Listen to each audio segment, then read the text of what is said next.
I think it's important to start this video with a disclaimer. This topic has been heavily requested by our audience over the course of the channel. I never tackled this before because I feel I have shockingly little to add to the discourse of the lore, and larger creators than myself have already given us thorough breakdowns on the various theories associated with Elden Ring's beasts from beyond the stars. That said, I do have my own thoughts on why we encounter these enemies in the places we do, and why they each exist in their current forms, as well as an idea on a connection between one of them and a demigod. Today we will be discussing the Fallingstar Beasts, the Malformed Stars, Astel, Stars of Darkness, and Estelle, Natural Born of the Void. Creatures born in darkness, far beyond the lands between, and called down to this world through the folly of those who lost their sky to their power. Thank you for joining us for this week's lore dive. We wanted to take a second and ask you to subscribe to the channel. Whether you're a longtime viewer or just finding us for the first time, we appreciate you spending your time with us and engaging with our content. With our ever-growing playlist of lore explorations for the smaller enemies across the lands between, we're sure you'll be able to find something you've had questions about while playing through Elden Ring. Even if you don't sub, we still appreciate you interacting with this incredible community, because when it comes down to it, they're both the reason we can and the reason we do continue to make videos like this. When it comes to the nature of these enemies, we think the best place to start is with their life cycle. Between Zuli the Witch's breakdown of their similarities and a tweet from lore enthusiast Sin, we can easily compare them to real-life antlions. The Fallingstar Beast is the first stage of their life, with the full-grown Fallingstar Beast essentially being ready to become a new Estelle. However, the Malformed Star is a kind of in-between stage, wherein the full-grown Fallingstar Beast, covered in its rock cocoon, needs to emerge into its new body, making it take on a much more dragonfly-like appearance. From here, the Malformed Star should become a fully realized Estelle. If we look at Estelle's design, we also see its body is made up of these orbs that are of various sizes, perhaps eggs for new Fallingstar Beasts to be born and further proliferate their species. With this in mind, we can see how the Fallingstar Beast is simply a larval form of a much more dangerous creature, and Estelle is not as unique as we may have once thought. The next area we think is worth exploring here is the reason these creatures are in the lands between at all. Some believe that they were intentionally summoned by the Nox in order to have their own form of Elden Beast that would help them take back the land above and end their eternal exile. But we err more on the side of these creatures being summoned as a mistake. On a corpse inside of the Swamp Lookout Tower in Caelid, we can find the night sorcery, Eternal Darkness. This sorcery has been forbidden by Celia, but the question is, why? It serves a practical purpose, drawing in sorceries and incantations, so why prevent their sorcerers from utilizing this skill? We believe it is due to the implications found in its flavor text. Originally a lost sorcery of the Eternal City, the despair that brought about its ruin made manifest.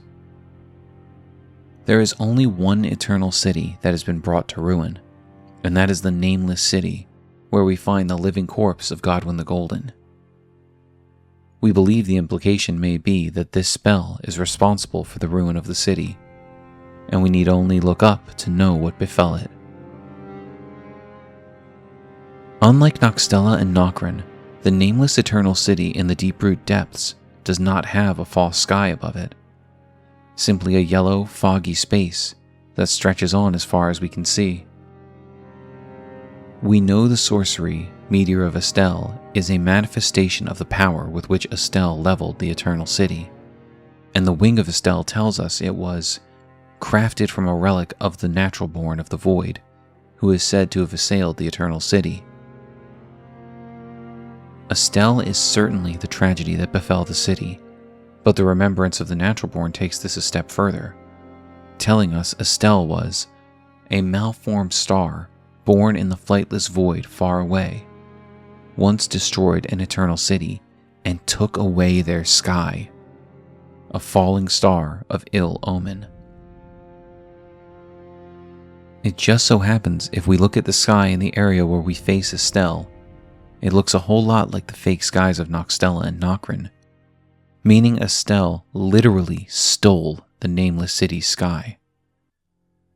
So there can be no doubt that Estelle is the reason the city is now nameless, and if the Eternal Darkness spell hailed from this eternal city, perhaps the spell itself was like a beacon, summoning those from beyond the stars, and this is the reason it is now forbidden.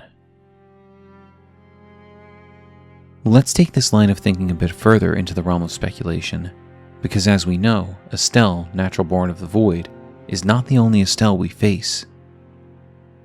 Deep in the Yalu Annex Tunnel, we can find Estelle, Stars of Darkness, an enemy that confused many of us in the early days of Elden Ring lore exploration.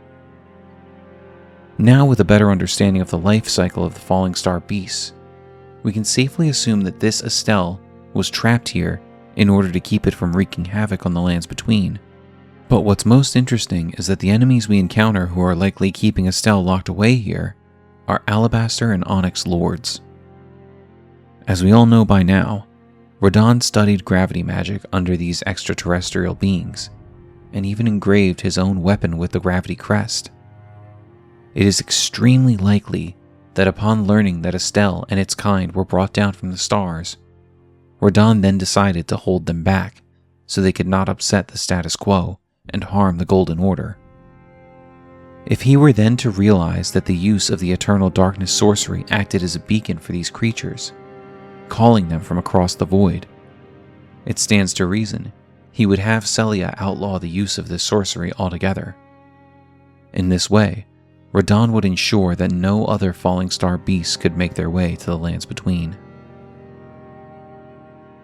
Lastly, we wanted to discuss why we think there are only 2 Estelles that we can find throughout our journey, as well as only 1 full-grown Fallingstar Beast.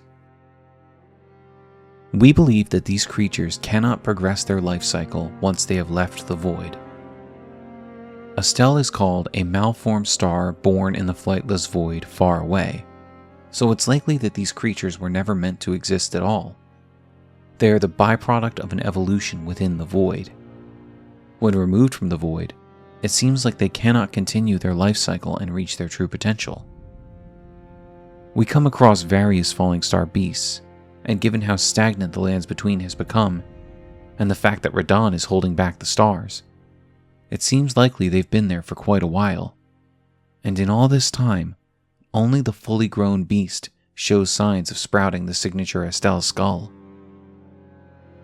The same could be said for the malformed stars found underground. Gray in color, with none of the blues, purples, and iridescent shine of an Estelle. If an Estelle cannot progress through its life cycle naturally, outside of the void, this would explain why each of these creatures seem to be stuck in their current form of existence, when they are all clearly the same beast at different parts of its development. There is so much more to be said and so many more theories to dissect about Estelle, and you can find magnificent breakdowns of these ideas from creators like Smotown and V-Limit.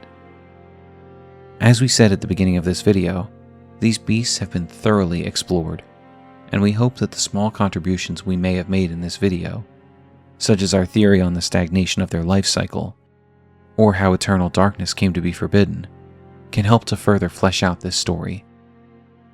With that said, what do you think this species truly is? Were they summoned accidentally by the Nox, or is their presence in the lands between intentional? Was Radahn holding back the stars specifically to keep them away from the land he hoped to one day rule? How does the Age of Stars play into the existence of these creatures?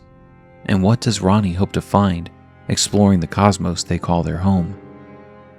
Let us know your thoughts in the comments. Don't forget to like, subscribe, and hit the bell so you never miss out on any of our lore dives. We look forward to seeing you again for more Elden Lore.